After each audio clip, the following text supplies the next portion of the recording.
Nelson Mandela was one of the most famous leaders in the world. He fought for peace, freedom, and equality in South Africa. His life is a story of courage, hope, and never giving up. Let's begin his story from the very beginning. Nelson Mandela was born on July 18, 1918, in a small village called Mvizo in South Africa. His birth name was Rolihlahla Mandela. In his language, Xhosa, Rolihlahla means pulling the branch of a tree, but it also means troublemaker. At that time, South Africa was under British rule, and black people did not have the same rights as white people. Most black families were poor, and they had little or no power in the government. Mandela's father was a local chief. He died when Nelson was just 9 years old. After his father's death, Mandela went to live with a rich and powerful family, the Thembu royal family. They treated him like one of their own children and gave him a good education. Mandela went to missionary schools where he was taught by Christian teachers. It was in school that he was given the English name Nelson by one of his teachers.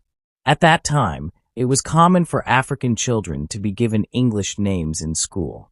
As he grew older, Mandela began to notice how unfair life was for black people in South Africa. He saw that white people had better jobs, better schools, and better homes. Black people had to live in poor areas and follow strict laws that controlled where they could go, where they could live, and what jobs they could have. This system was called apartheid, a word that means separateness. It was a system created to keep white people in power and to keep black people under control. Mandela knew this system was wrong. He wanted to change it, but change would not come easily. Nelson Mandela went to university and studied law. He became one of the first black lawyers in Johannesburg, the biggest city in South Africa.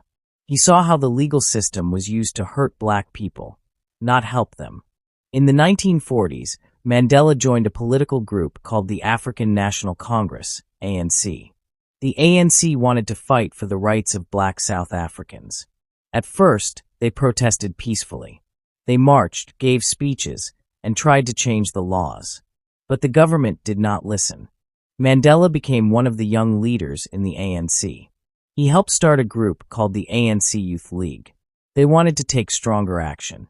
Mandela believed that black South Africans deserved freedom, and he was ready to fight for it. In 1952, Mandela helped lead a campaign called the Defiance Campaign. People across South Africa refused to obey the unfair apartheid laws. Thousands were arrested, including Mandela himself. Still, he did not stop.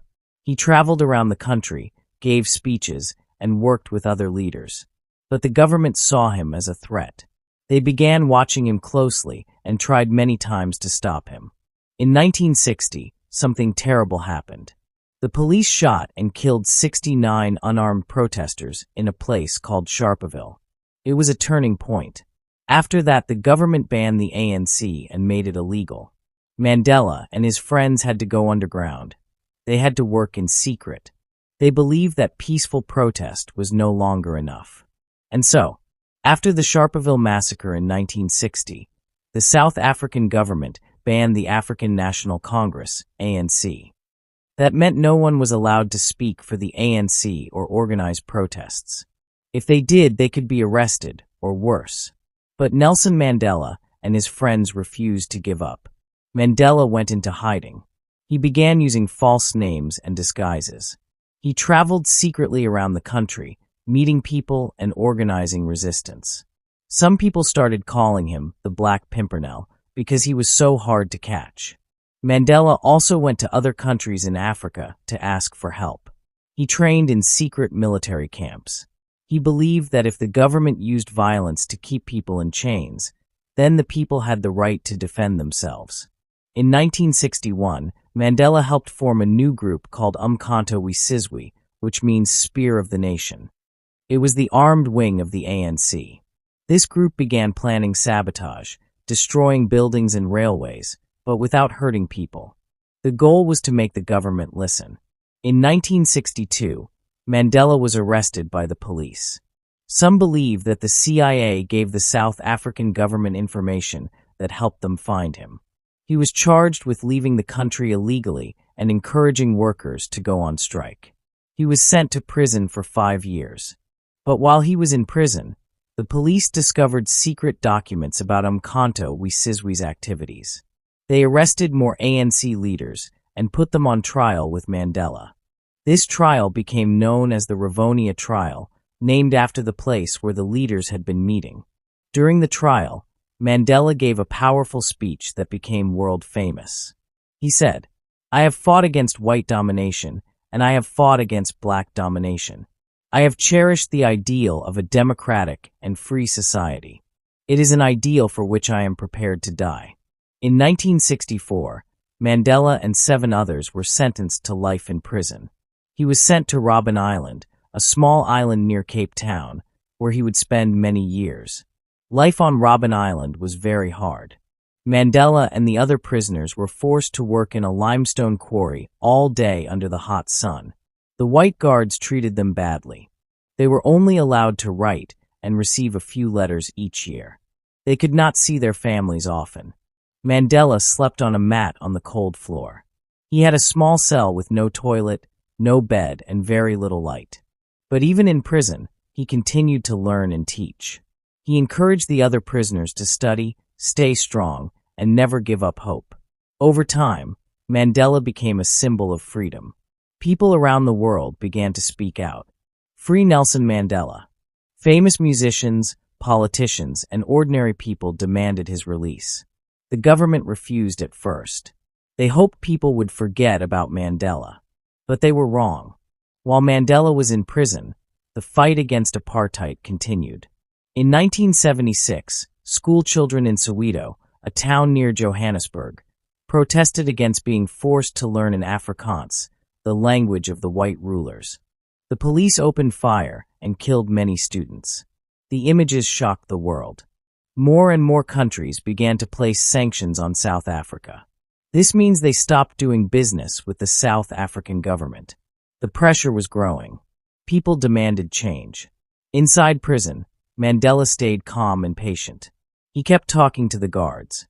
Over the years, even some of the prison officers began to respect him. Mandela was moved to another prison, then another. The government began secret talks with him. They were afraid that when Mandela died, the country would fall into chaos. So finally, after 27 years in prison, by the late 1980s, South Africa was under great pressure. Inside the country, protests and violence were rising. Outside the country, governments around the world were demanding change. They placed strong economic sanctions on South Africa and refused to support its government until apartheid ended. The South African government realized that something had to change. In secret, they began speaking with Nelson Mandela. At first, the government hoped Mandela would accept a deal. They wanted him to tell the people to stop fighting in exchange for small changes. But Mandela refused. He said, "Only a free man can negotiate. A prisoner cannot enter into contracts." He wanted real change, not just for himself, but for all South Africans. He wanted an end to apartheid, equal rights for everyone, and freedom for political prisoners. Finally, on February 11, 1990, after 27 years in prison, Nelson Mandela was released. He walked out of Victor Verster prison, holding the hand of his wife, Winnie Mandela. Thousands of people waited outside. Millions watched the moment on television around the world. Mandela was 71 years old, but he stood tall and proud. His face was calm. He smiled and waved. He had become a symbol of peace, patience, and forgiveness. In his first speech after being released, Mandela said, "I stand here before you not as a prophet, but as a humble servant of you, the people." Mandela went back to work right away. He became the leader of the ANC again and began talks with the South African government. These talks were not easy. There was still violence between different political groups. Some people wanted revenge. Others were afraid of the future. But Mandela believed in peace. He asked people to stay calm, to talk, and to dream of a better country. He said, "Let us build a future together." Over the next 4 years, Mandela worked day and night to bring people together.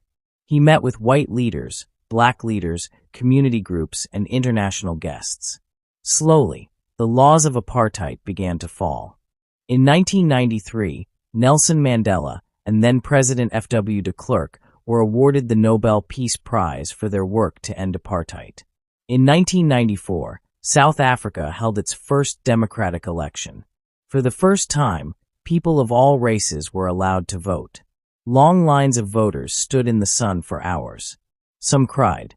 Some sang. Many said it was the greatest day of their lives. Nelson Mandela was elected as the first black president of South Africa. In his inauguration speech, he said, "Never, never and never again shall it be that this beautiful land will again experience the oppression of one by another." He promised to build a rainbow nation, a country where people of all colors could live together in peace and equality. As president, Mandela had a very hard job. The country was divided. The economy was weak. People were angry and afraid. But Mandela led with kindness and forgiveness. Instead of punishing white South Africans, he invited them to help rebuild the country.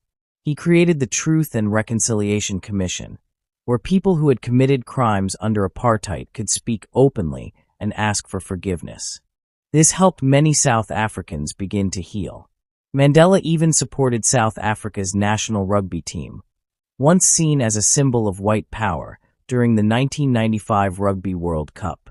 When South Africa won, Mandela walked onto the field wearing the team's jersey and handed the trophy to the white captain. The crowd, both black and white, cheered together. This moment became a symbol of unity and peace. After one term as president, Mandela stepped down in 1999. He said he believed in democracy, and that meant sharing power. He spent his later years working for peace and human rights around the world. He started the Nelson Mandela Foundation, which supports education and health programs. He spoke out against poverty, racism, and HIV/AIDS. People everywhere called him by a special name, Madiba, a name of respect in his Xhosa culture. Even world leaders listened when he spoke. But Mandela always stayed humble. He said, "I am not a saint, unless you think of a saint as a sinner who keeps on trying." After stepping down as South Africa's president in 1999, Nelson Mandela continued to serve, not in government, but in the hearts of people around the world. He used his voice and his name to fight for peace, equality, and human dignity. He traveled to many countries, met with world leaders, and spoke to young people. Mandela believed that the future belonged to the youth, and he often said, "Education is the most powerful weapon which you can use to change the world." He also focused on fighting HIV/AIDS, which was a major crisis in South Africa. Mandela's own son, Makatho, died of AIDS in 2005. Mandela spoke openly about it, hoping to break the silence and stigma around the disease.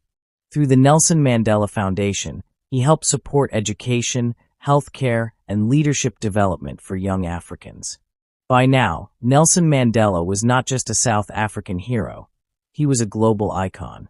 People around the world saw him as a symbol of freedom, forgiveness, and human rights.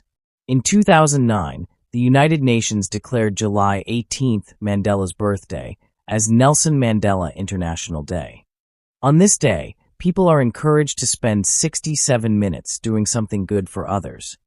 1 minute for each year Mandela spent serving the public. Mandela's message was simple but powerful. It is in your hands to make the world a better place. As Mandela grew older, he began to appear less in public. His health started to decline. South Africans, and people around the world, watched with love and concern. On December 5, 2013, Nelson Mandela passed away at the age of 95. The news brought tears, silence, and singing in homes, villages, cities, and stadiums. People lit candles, held hands, and celebrated his life. World leaders from every continent came to South Africa to attend his memorial service. It was one of the largest gatherings of global leaders in history. Today, Nelson Mandela's face appears on South African money, on murals, in museums, and in books. But his true legacy lives in the hearts of those who believe in justice, freedom, and forgiveness. He showed the world that even after 27 years in prison, A man can walk out with love instead of hate and hope instead of revenge. He showed us that leadership is not about power, but about serving others. And he reminded us that no matter how dark the past is, the future can always be brighter. What counts in life is not the mere fact that we have lived. It is what difference we have made to the lives of others. Thank you for watching. If you enjoyed this story and want to keep improving your English, don't forget to like this video, subscribe to the channel, and turn on notifications for more inspiring stories.